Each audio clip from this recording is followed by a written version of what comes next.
The way I keep track is I get majority of my clients to bring their notepad, like a notebook. I write them all their sessions. I go through different mesocycles with them. Like for instance, I start them on 4 weeks block of training, and I get them really strong in the 4 weeks. Then I move on to the harder version. Then I get them really strong in the next 4 weeks, moving harder and harder and harder, and then I see how much they have learned along the way. I see if they can be well off without me, if they need my support moving forward. And if they don't, like I've got a client that I just write in the session and they follow it themselves, that they don't need me to be there for them. They have got discipline. Okay. Right? And every 4 to 6 weeks we meet, we talk, we speak about the next goal, and I write them the sessions accordingly, and then they go on their own again. I don't see them. Alrighty. All about setting up a track for them, isn't it? Yeah, it is. Yeah. It is possible. Yeah. And they find out a lot about themselves in their own journeys. Nice. Yeah. So what do you think, like how accurate is the claim that 90% of the individuals end up quitting the gym membership after joining?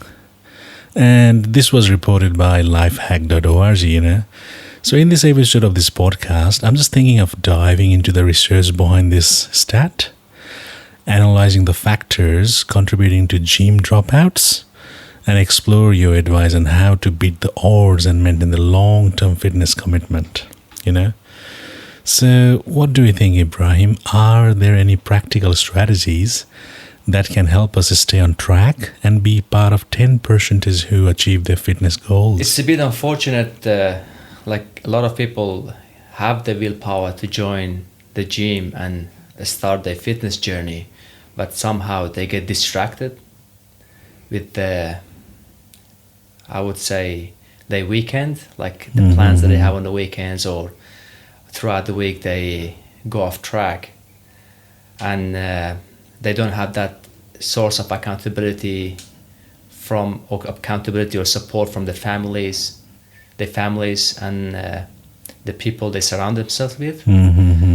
So what I think the best go is find a supportive network around you that they keep you accountable with your fitness journey, so you don't quit. Okay. Alrighty. So my podcast is trying to call all the listeners living in Australia who are from overseas. I feel like majority of the new people are finding it challenging to balance the work priorities with fitness goals in this fast-paced environment. Let's explore this unique experience of expats and the individuals, let's say who moved to Australia, where work often takes precedence over fitness, They come from overseas, they have to work here. To be honest, they don't have any time, even myself, to think about fitness, So how can they still prioritize their health and well-being amidst busy work schedules and new surroundings? Yeah. It's not their fault. They have people back home that they have to support, and that's what they have been taught all their life. You need to work hard. Yeah. Not smart. Yeah. Have you got any practical tips and inspiring stories to help you strike that perfect balance and lead a healthier, happier, and life down under? So they came from a different country, and that's the mentality that they have to support the people back home. But at the same time, what they need to be aware of is they're damaging their own health. Because if you don't exercise, you end up eating a unhealthy diet, and you get to a stage that you're going to compromise your health, physical and mental health, especially like when you're away from your family and you go to a Western country where you don't have the community around you anymore, and you end up getting depression, anxiety, all the mental health issues, because you don't have the family around you anymore. So it's best to, I wouldn't say every single day go to the gym, or You can just go for a walk and do some kind of training. It doesn't have to be in a gym. Because if you're healthy, you can look after your family well. If not, you're a liability yourself as well. Exactly. Yeah, well said, well said. My fellow expats and individuals who are like me have come to Australia from overseas. I understand the challenge of prioritizing work while trying to stay fit in this new environment, okay? It can be tough to strike that balance. But let me tell you that fitness is equally important, not just for our physical health, but also for our overall well-being and happiness. And there is also a concept of Australian vibrant fitness culture, let's say. So how can we lead healthier and more fulfilling lives while thriving in our new home? That's Australia, you know. If we consider my own example, all about myself, I enthusiastically pursue podcasting as a hobby, you know. And my motivation for editing and, let's say, researching all about yourself, my guest from various industries, it's significant. Like, I spend a lot of time, like, researching about the background and their interests and hobbies. You know, however, I must also acknowledge that I struggle with the commitment when it comes to going to the gym or adopting a healthy lifestyle, including going for walks, even for walk. So how do you encourage individuals facing similar challenges like me? As I said earlier, motivation is overrated. People rely on motivation to get started, and some of them do get started, but that motivation will die off eventually. Like what I do with the client when I sit down on a consult with, like they tell me the same thing. They ask me the same question, how do you stay motivated? And for all these years that I've been training, how did you stay motivated? And to be honest with you, like I was the same. I was motivated when I started, then it died off. Then I purely relied on discipline to keep training. Like I tell the clients, you don't want to you don't want to throw yourself in the deep end. So when you start from, say, one training session a week. Yeah. Make it a habit. Then the following week, you do one training session a week, maybe a walk, 15 minutes walk. Then you try to make that a habit. Then you add on more and more and more. Yeah. Then you will get to a stage it becomes a part of your life, and you don't need to rely on motivation to carry on. Okay. Alrighty, feeling lost at gym. I think I'm thinking about myself. Now, feeling lost at the gym, okay? Like, I'm just thinking about myself, wondering, like, how we use, like, all these confusing equipments and confusing machines, alrighty? But for me, if I think about myself, I should say I was fortunate. I'm saying, like, it was all about, like, I'm saying, like, I was because I'm not going there for now, for I relocated to this new place, okay? And I feel like I should mention his name now. This guy from Plus Fitness Warners Bay, Nick, who is also the owner of that place, was continuously mentoring me, okay? I know, like, for a newbie, walking into a gym for the first time can be a bit too overwhelming, isn't it? Especially when, let's say, faced with, like, all these, like, areas of, like, mysterious, like, devices and equipments around, and even, like, all these, like, new equipments, like, having, like, different set of programs and everything, okay? So, can I tell to all of my listeners, fear not, okay? Fear not. Because you are here to simplify things, and I get you on the right track. So, whether it's all about the cardio machines or, like, strength training equipments, you know, like, or there's, like, intimidating, let's say, free weights around, like, what specific gym equipment they should be using as a newbie, Ibrahim? It's too confusing because there are a lot of information out there, but yet no one gets the result that they want to. Yeah. Because they overwhelm themselves with information, but they're not taking enough action. So my best advice for those people is hire a coach if you can afford to, or even if you find something online that catches your attention, try to give it a go and stick by it for sometimes to see if it actually works. And if it doesn't, move on to the next thing and try to educate yourself along the way. 100%. So the name of the game is consistency. If you're not consistent with whatever you do, like you're doing podcasts, if you're not consistent with the information that you're soaking from outside, like could be any platform that you're learning from, you won't learn. Okay. Because you're jumping from one thing to the other. Yeah. As you mentioned, I recently installed this piece of filter. It's a simple additional like equipment, I'll be saying already, because I felt the need for an upgrade.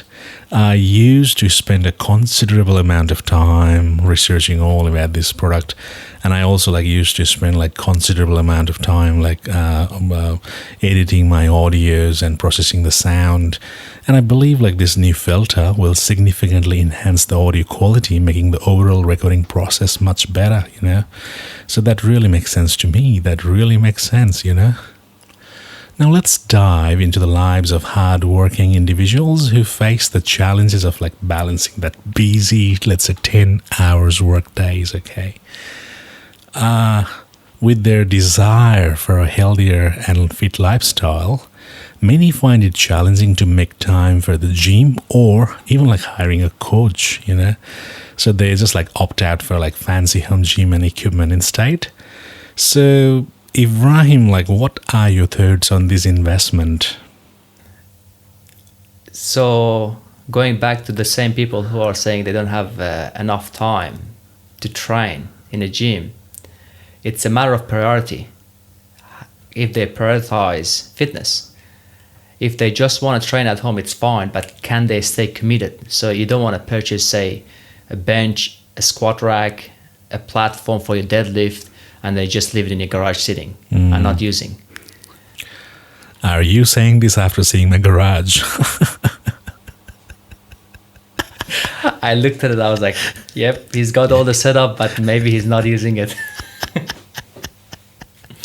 It's not only you, I have friends who have got full setup in their garage, but they don't train. Exactly. You're seeing that all around, isn't it? Okay.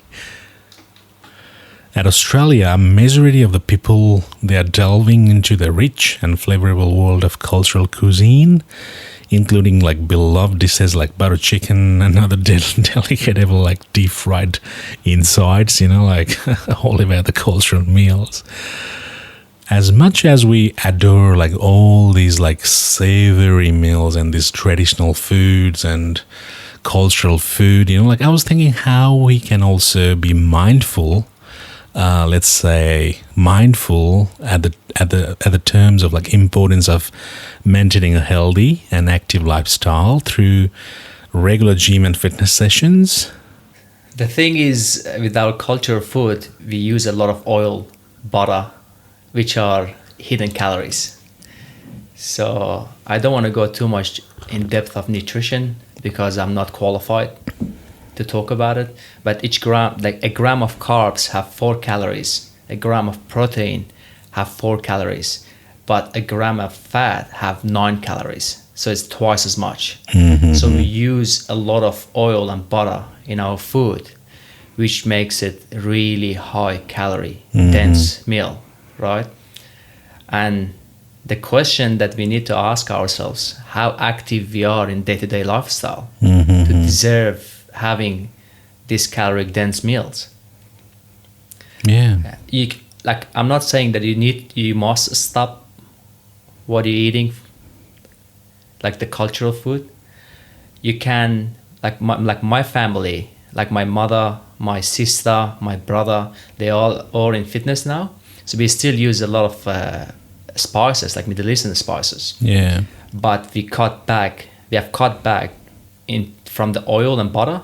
So now we use olive oil, but in a small portion. We use spray olive oil in a small portion to not overconsume fat, Yeah. and we eat intuitively. Okay. But anyways, like that really makes sense. Like, can we strike a balance between like enjoying cultural delicacies and staying committed to our fitness goals? Are there any ways to incorporate these mouth-watering dishes, let's say, into a healthier diet without compromising our gym routine? If I don't do it myself, I wouldn't expect my clients to do it. As I said, we come up with the solutions to fix the issue. The issue is the issue is excessive amount of fat and butter that we use in our food. Yeah. I educate the clients to maybe use lean cut meat instead of the fatty cuts that we have. Reduce the amount of fat that you use in your meal instead of the out of proportion. Exactly. Yeah. And if I have high expectation from a client when they start their fitness journey, they end up quitting. So they can't stick to fitness in the long run because they threw themselves in a deep end. Yeah. So what I do instead, I try to educate them. Okay. Say, hey, the amount of fat that you use in your curry, as you said, or in the rice, it has, say, 1,500 calories, which your total intake should be 1,800 calories. Yep. Right? So you have consumed all your calories in dinner in fat. Yep. Right? Where you haven't consumed enough nutritious food like fruits, vegetables, like lean cut protein, like lean cut meat, fiber. It's like we're lacking fiber. We don't consume enough fiber in our meals. So when you educate them, they're like, I actually need to fix this kind of things. Okay. So, Ibrahim, what are your thoughts on the trend of people giving up their beloved cultural food to prioritizing staying fit?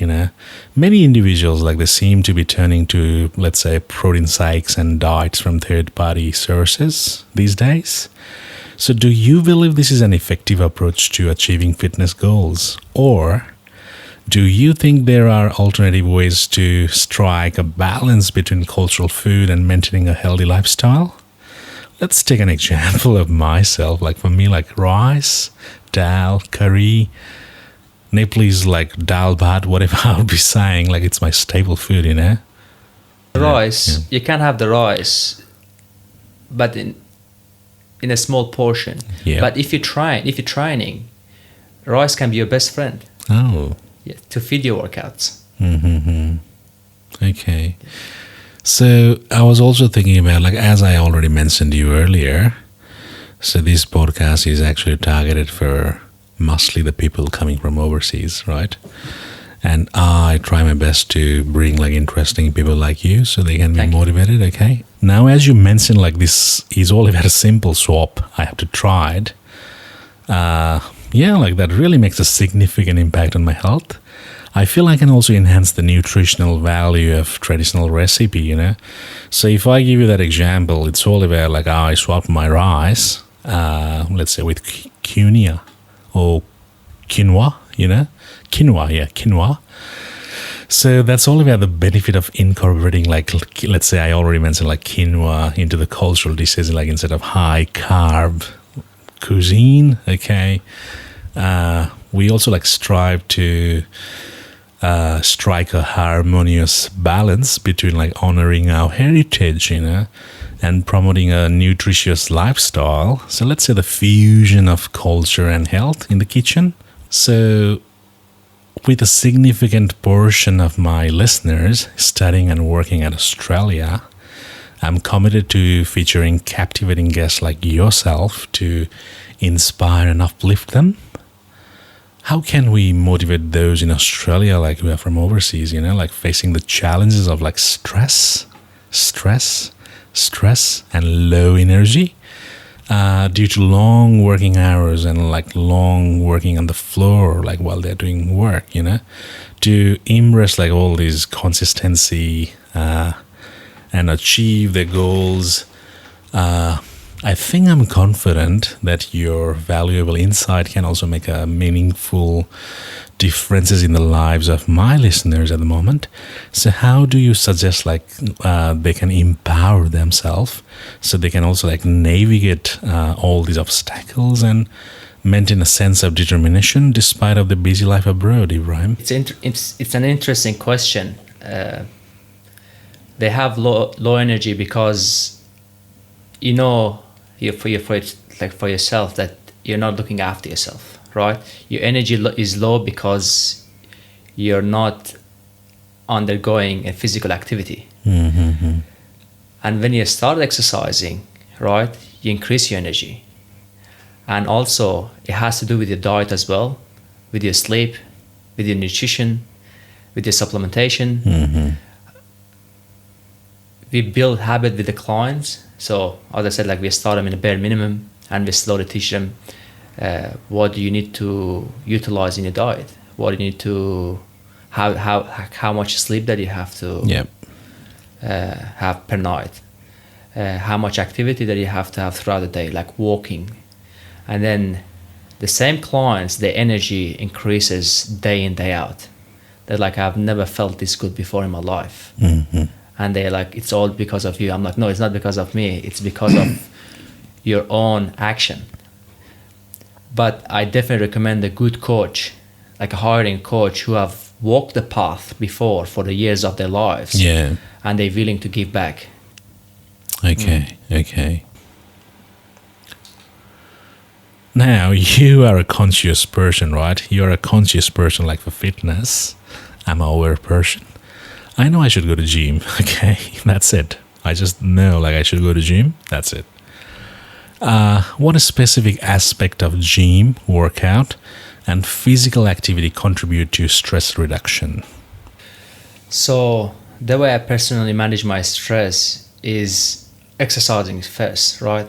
I exercise. I make sure I have enough sleep per night as well, every single night, which I have to break through my culture, mm-hmm. where they want to stay awake until very late at night. And on top of that, I go on walks to clear my mind. That definitely has helped me for the last few years to manage my stress. Okay. What about rest and recovery? That's quite confusing one, isn't it? If I join gym and you are my coach, I know you'll start with my legs, You'll start with my legs, I know that.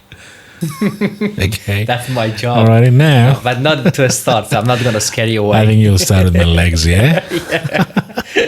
To punish you for eating rice. I think you'll start with my legs workout, okay? How can we harness the power of rest and recovery to optimize our fitness gains and overall performance in the gym? So we explore the science behind muscle repair and the significance of sleep and nutrition and the impact of active recovery and muscle growth and endurance, So what is your thought about this? What are your thoughts about this, Ibrahim?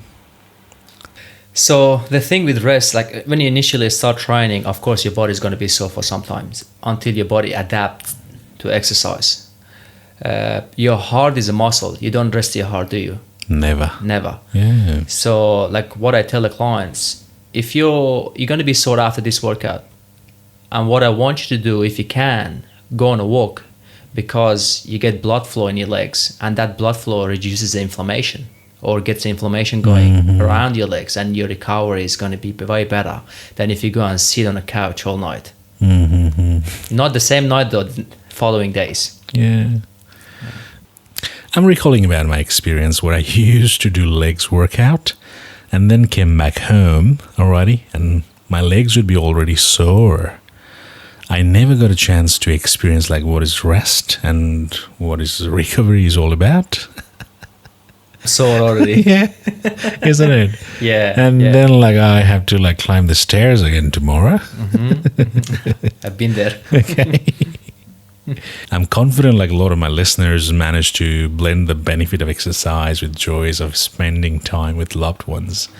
creating like unforgettable memories along the way, whether it's all about through exhilarating group activities or like thrilling outdoor like adventures, or it could be like a heart pumping challenges, like they want to just like stay fit. Could you share some insight on how exercise can become an enjoyable experience that involves like not just individuals but also bring families and friends like all together, close together? And how can we turn like all this workout into a fun, inclusive and bonding activity for everyone involved? So you asked if you could do it at night, didn't you? Yeah. So from my perspective, doing it first thing in the morning is the best time. Because have you heard of the term eat the frog first thing in the morning?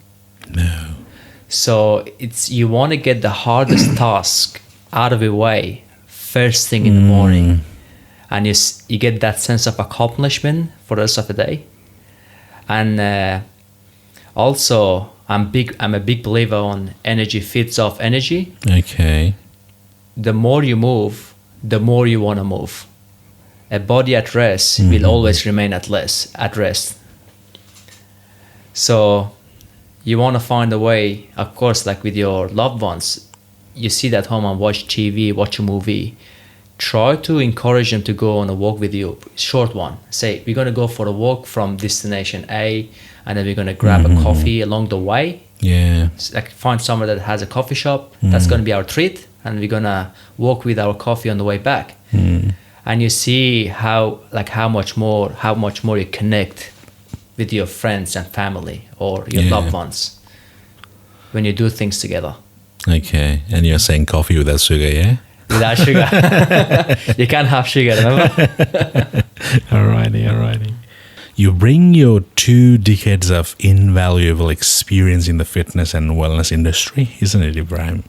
So throughout your impressive journey, you have witnessed like how exercise can be an enjoyable and engaging activity, endeavoring of your client as a success story.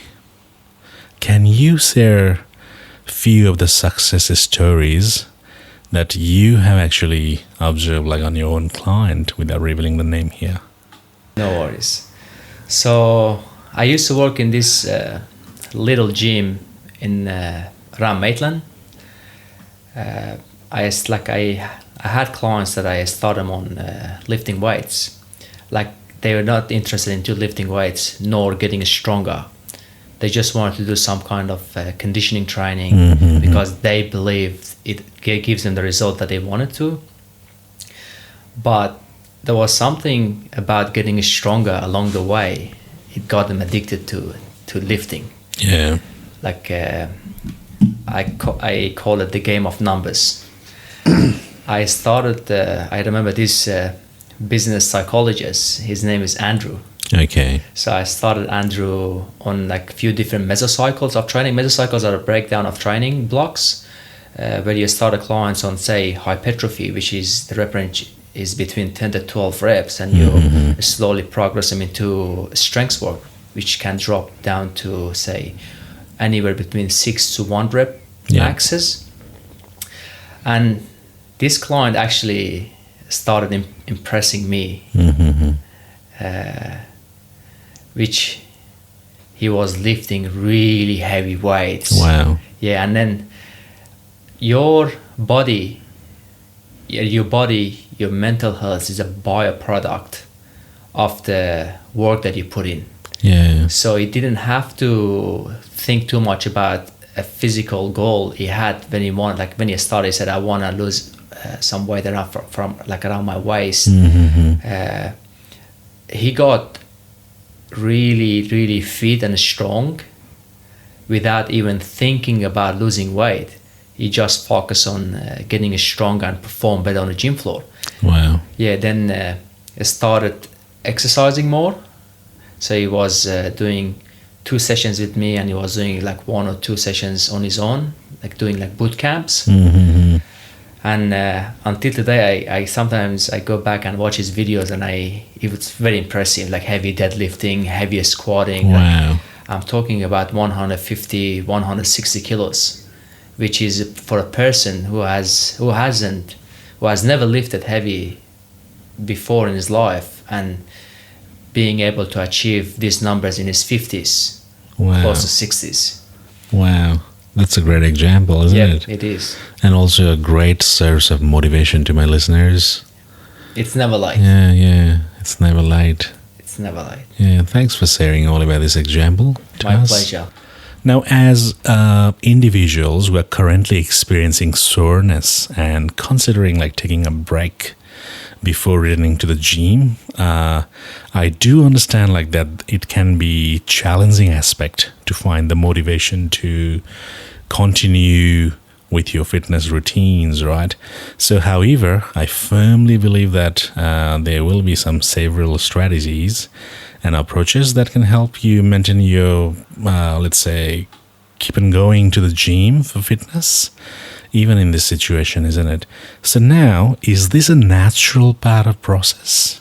Especially when you are pushing your limits to challenging your body to grow stronger, instead of viewing soreness as a setback, try to reframe it as a sign of like progress, you know?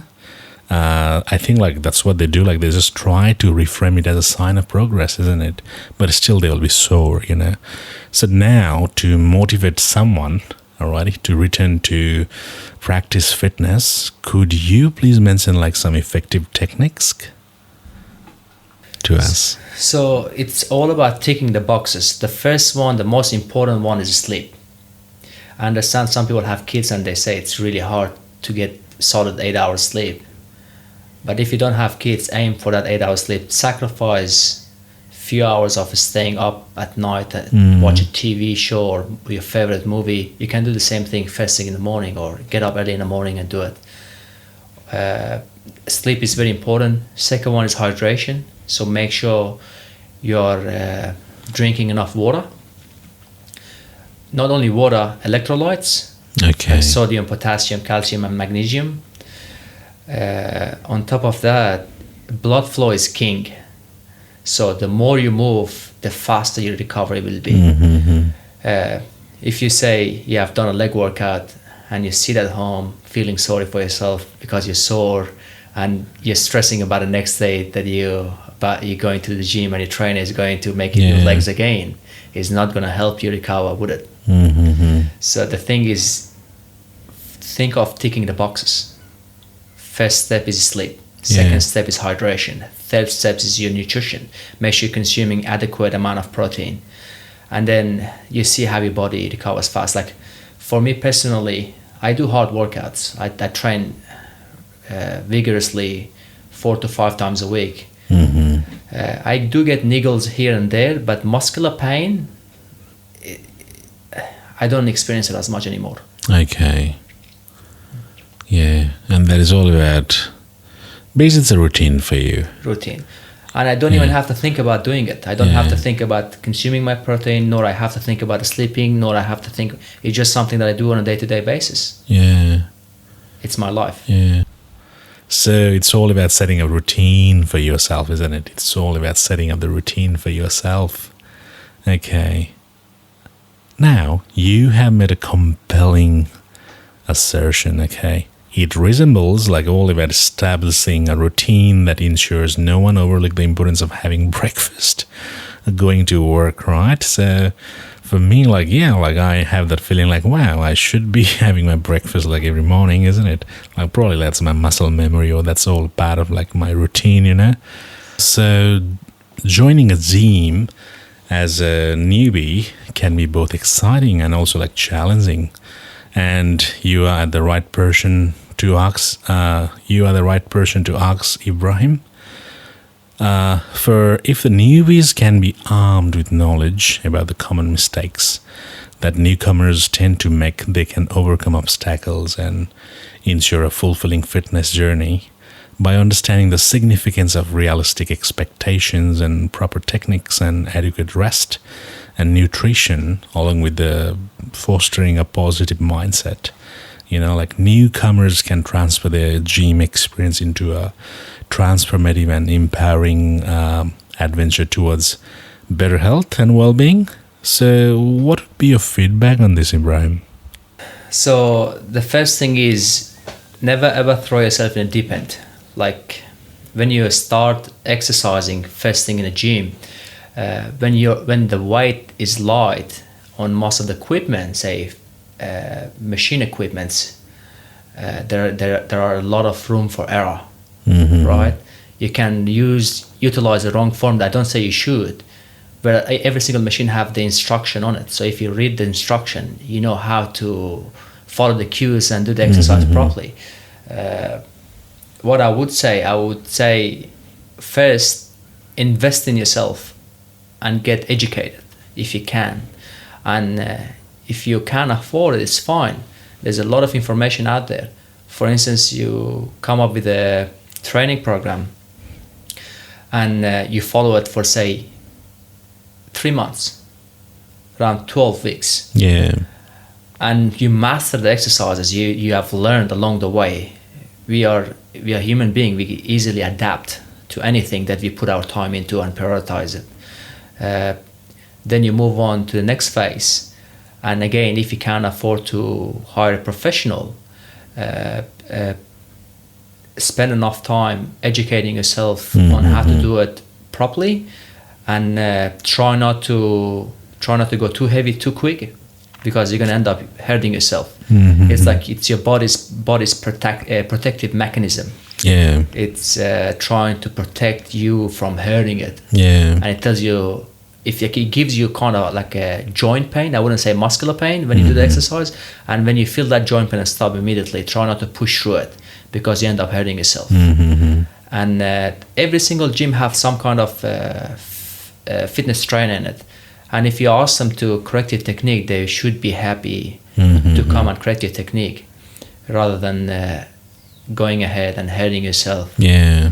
And not being able to continue your fitness journey. So when stepping into the gym, like, many individuals carry high expectations for the fitness journey, isn't it?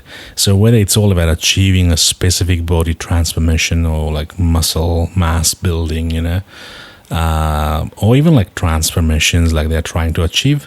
So hitting impressive like strength milestones, or like outer performing others, so these aspirations can be both like motivating and also like let's say overwhelming. Could you please dive us to the phenomenon of like high expectations in the gym, and also the potential impact on newcomers and experienced like fitness enthusiasts too? So what are the advantages and drawbacks of setting like ambition goals, the psychological effect of unmet expectations, and practical strategies for finding the balanced approach to ensure like long-term success and fulfillment, Ibrahim? So first, clients with high expectation, I make sure I educate them. So in the process of educating them, they know it is possible to achieve their goals, but they need to give it enough time. Otherwise, they end up doing too much too quick, and as I said, hurting themselves, or they stop training. For instance, one of the example could be, if you come to the gym and tell me I want to lift 150 kilos within the next 8 weeks, the first question I'm going to ask you, have you ever done it before? Have you ever lifted that heavy, or even have you ever got close to 150 kilos deadlift? And if you say no, and I'll be like, okay, how about we're going to take our time, we're going to start you on deadlifting to see if the form actually clicks in your head and you're doing it properly first. And once you execute the exercise, then we're going to start adding some weight. And once you execute the weights properly, then we're going to add more weights, slow, progressively overloading, like with a long period of time. As I said, I do the mesocycles with the clients. Okay. So say 4 to 6 week mesocycle, and after each mesocycle, I do a deload, which they go through a phase where they reduce the volume and intensity from the exercises, and then I change. I don't change all the exercises. I mainly keep the compound exercises, and I change some of the stimulus. I might do tempo training. I might do high repetition for the last exercise to keep the body, I would say, guessing. Okay. And stimulated. Alright. So it keep getting stronger. Going back to the high expectation, it's a matter of getting educated, or you're setting yourself up for failure. Alrighty. So there would be many platforms these days, you know. Yeah, like all these many platforms offer their own mobile applications to enhance the gym going experience. This app can provide like workout plans and exercise and demonstrations and classes and online classes and schedules, you know, and even like they allow you to track your progress and set fitness goals, isn't it? Additionally, let's say there are like numerous like third-party fitness applications these days available that cater to like different workout style and fitness levels. And on top of that, like there will be some virtual classes these days, you know. So some gym also provide like virtual classes that you can access through their website or app. These classes are usually like pre-recorded or live streamed, and cover various like activities such as like cardio and strength training and even yoga and like more, you know. So virtual classes are convenient for those who prefer working out in their own schedule or when attending any of the person class is not possible, you know. So what are your thoughts about this? All about like cardios and treadmills and incline walking and rowing machines and stair climbers. Like that's too confusing, Ibrahim. Like what are your thoughts about this?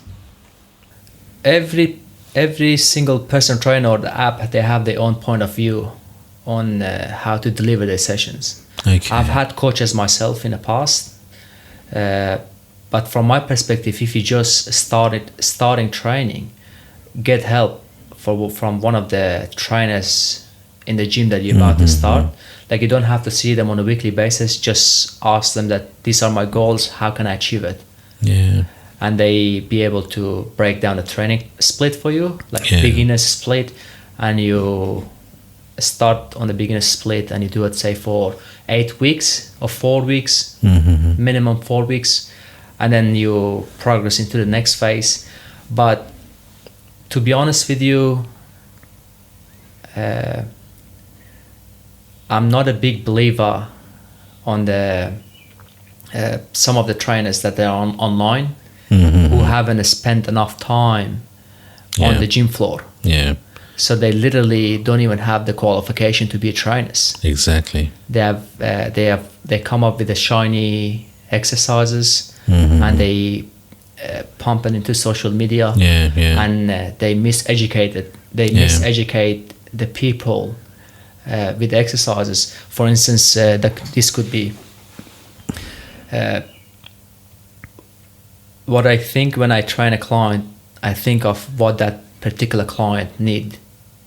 For instance, if their posture is out of whack, exactly, you'll be able to see them. I'll be able to see them, and the training that I break down for them, for instance, if their shoulders are rounded forward, I focus on posterior chain muscles strengthening and anterior chain muscles loosening, right? So stretching the pecs, strengthening the posterior chain muscles, and so I fix their posture before I put that client on the bench press, focusing on lifting heavy bench, which I know from the fact it's gonna hurt their shoulders and elbows, right? A fitness influencer online who does not know your name nor your history is not going to help you. And I don't want to make it over confusing for the people who just start, but try to get help. It's from a professional on a gym floor who can see you face to face, and you can come up with your, like you can say, my goals are losing weights and I want to focus on my core strengths, and they'll be able to help you. And I also ask them, what do you think about my body? What do you think about my posture? They might be able to do postural analysis and help you come up with exercises that help you achieve a better posture and also achieve your goal as a byproduct. Certainly, certainly. I know a guy who joined a gym, and the primary reason like he started going to gym is all about to address this issue, potentially avoiding his back pain, So avoiding like back pain could be a common agendas for like a couple of my listeners as well, who are working like longer hours and double shift, let's say, and includes like manual handling, and I believe like there are many listeners out there who may be facing the same challenges, right? If you are looking to improve like the core back strength, what suggestion do you have it for them?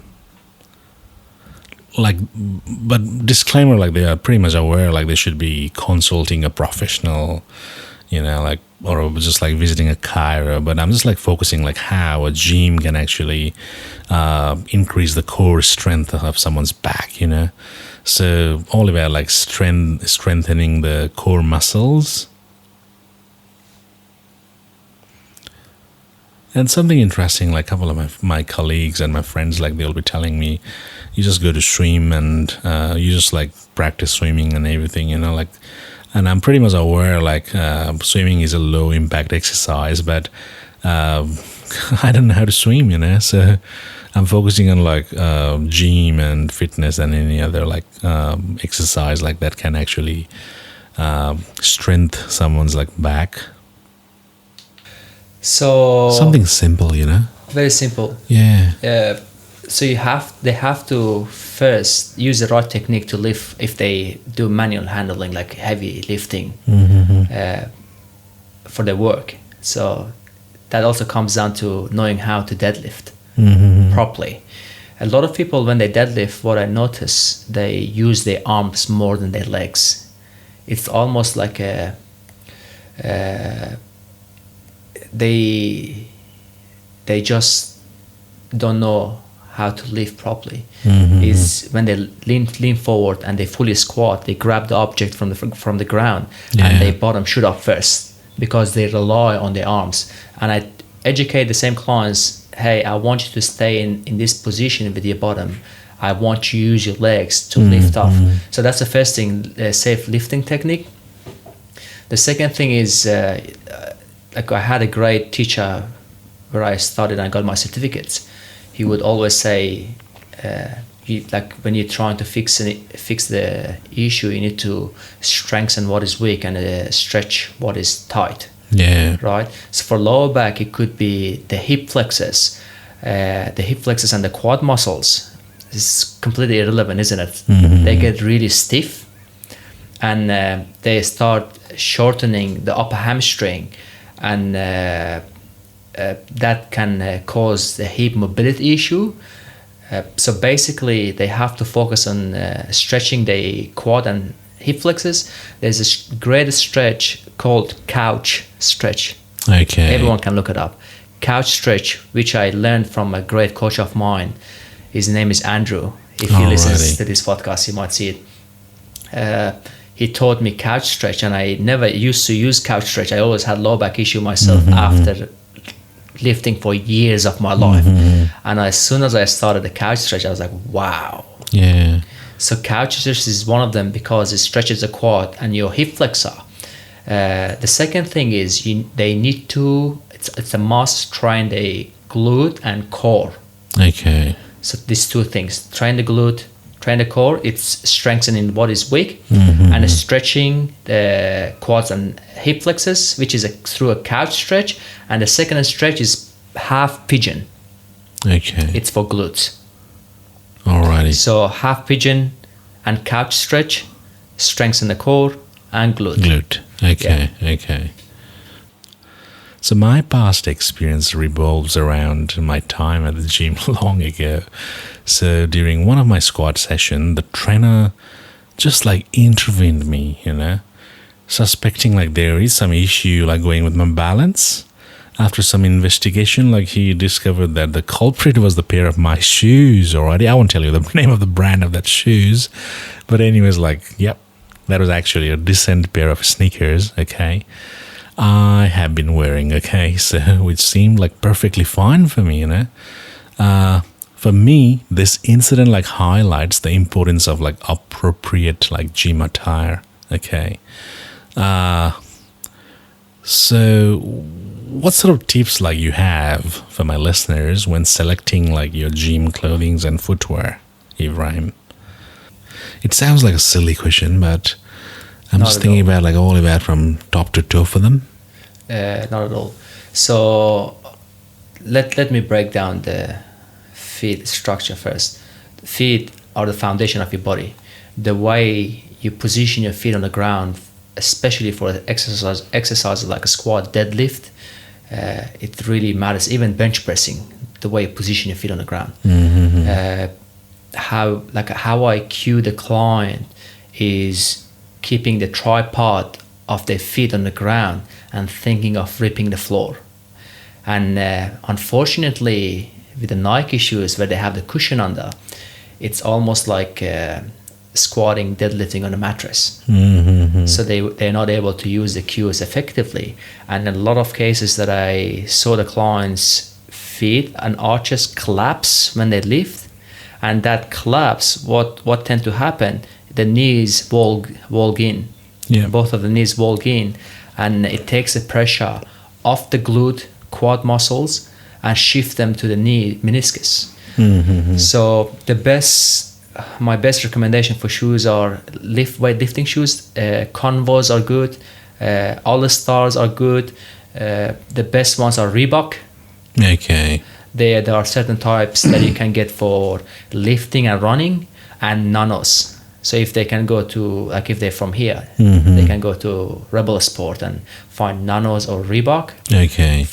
They're designed for walking, running, and lifting. Alrighty. Yeah, but not your, like if it's say an upper body day that you don't have to rely on your feet as much, you can just wear like a Nike's or Adidas shoes. Okay. For like the gym attire, like any kind of, from my perspective, any kind of shirt and a short that you can lift in, Yeah, doesn't just be matter. comfortable, isn't it? Comfortable, yeah. But your shoes is Yeah. important. Okay. And later on, like I realized like why he was starting with my leg muscles. Legs. Alrighty. Yeah. Yeah. And I later on realized like, okay, that's the reason like he's starting with my legs and everything. Yeah. Yeah, legs. Yeah, they're complex muscle groups, but yet they offer a lot. Yeah. I haven't met many individuals who has started their fitness journey with a strong legs. They have a strong upper body, but not legs. And the legs. No. Yeah. Now let's help out these busy office workers like who want to stay fit and healthy despite their like busy routines and work schedule. Now let's say like someone is ringing you and this person is saying you like, hi Ibrahim, like I'm one of the office worker and my job requires me to spend like long working hours on the desk, leaving me with all this little time to choose and focus on fitness. I often like feel guilty about neglecting my health, but I'm not sure like how to fit exercise into my busy day. I'm sure like there are others, they're facing the same struggle.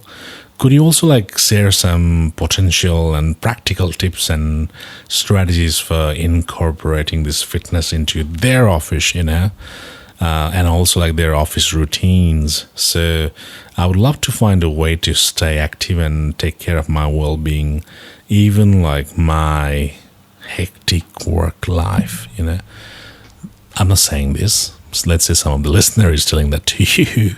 Alrighty. So can you please help this guy, Ibrahim? What are your thoughts about this? So the first thing is I would if they don't have time to go to the gym, I would ask them to try and track their step counts, right? So they somehow are staying active. Or second thing could be having a stand-up desk where they stand up and they do their work. And the stretches that are recommended, they can do it in their lunch break. So basically, sitting down is like a smoking for your back. Look at it that way. The more you sit down, the worse it is for your lower back because it doesn't like it.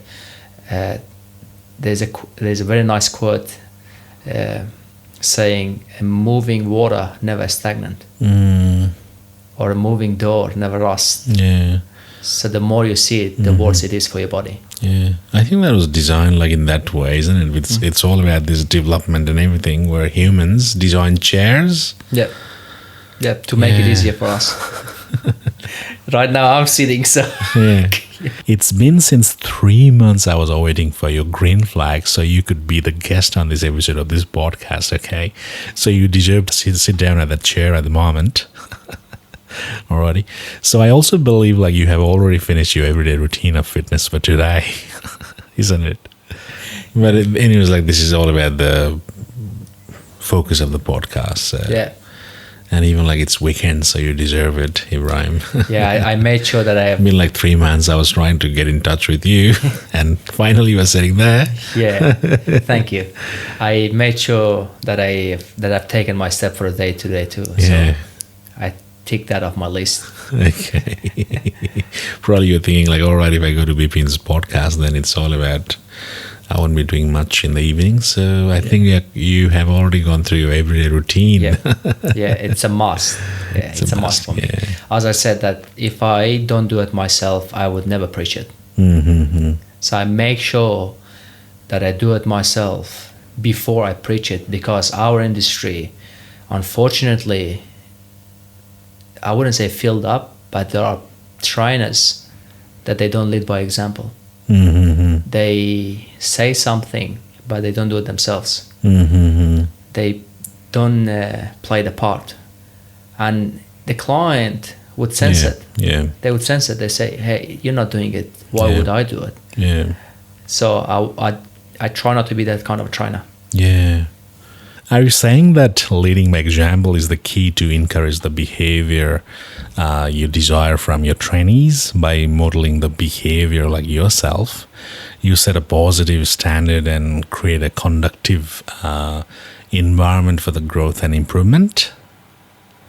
Are you also saying actions speak like louder than words?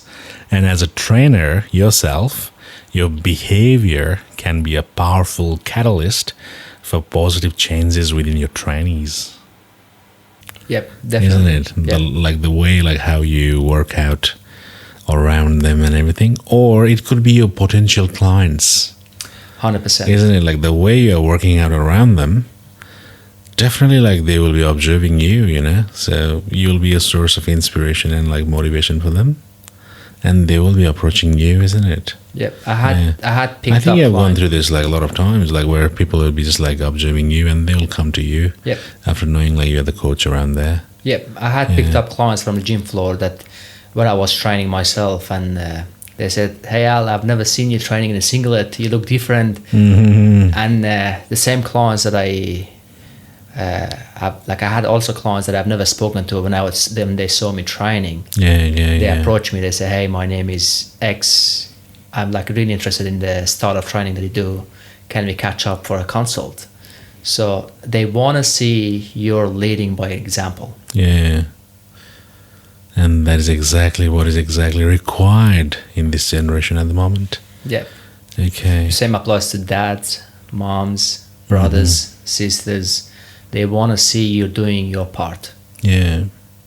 Are you a big fan of setting up a home gym, Ibrahim? That's a trend at the moment, isn't it?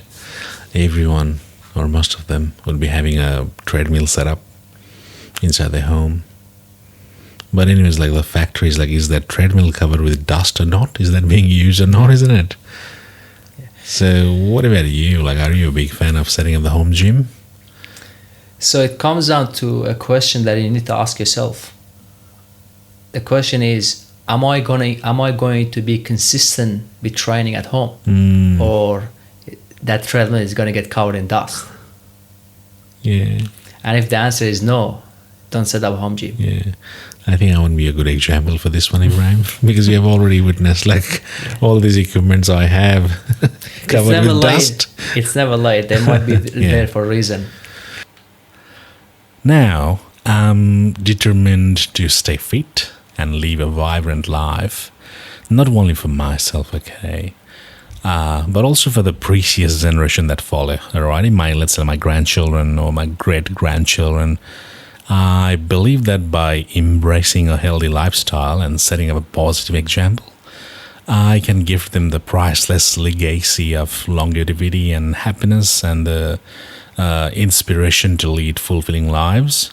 My dedication to health is a testament to the profound love and concern like I hold for the generations yet to come, and I eagerly embrace the opportunity to be guiding like light for their own journey. So I want to step on your path as well, Ibrahim. No worries. Hopefully see you getting your fitness journey started again and leading by example for your family. Thank you. These are the things that you have control over. For instance, if you don't take a good care of your health and God forbid that you have a heart attack, guess who you're going to blame? And it will be more challenging, like if you will be a person living with disability. Yep. Isn't it? Yep. Yeah. You're going to blame yourself. But if you took a good care of yourself, you exercise, and you looked after your nutrition, and you stayed active, and God forbid, then if you say, the chances are going to be bare minimum, but then if you have a heart attack, you won't blame anyone else. You say, I've taken my part, I've done what I was supposed to, but it didn't work out. So you wouldn't regret anything. Does that make sense? That makes sense, yeah. Yeah. But when I said, like, this is the inspiration that I always use for my clients, I ask them, why do you exercise? Majority say, I want to lose weight, I want to get strong, I want to do this, like they have like goals. And I say, you forgot about the big picture. The big picture is your mental health, is your physical health. None of these things that you're mentioning would matter if you're laying on a hospital bed. Exactly. Yeah. And before we part ways, I extend my heartfelt thank you to you, Ibrahim, for contributing to this podcast with your valuable insights. But before you go, Ibrahim, please take a moment to share a little about yourself with my cherished listeners. Your presence has enriched this podcast, and it would be incomplete without your introduction. So first of all, thank you for having me. It was a pleasure of mine to meeting up with you. You're such a great man, and you're going to, I know from the fact, leading by example in future for your wife and kids. Second of all, I'm currently located in Genesis, Cooks Hill. Okay. Yes, so I'm running my own business, plus I work for Genesis itself. Okay. I'm one of the subcontractors. My name is, they know me by Al Ibrahimi, but my actual name is Ahmed.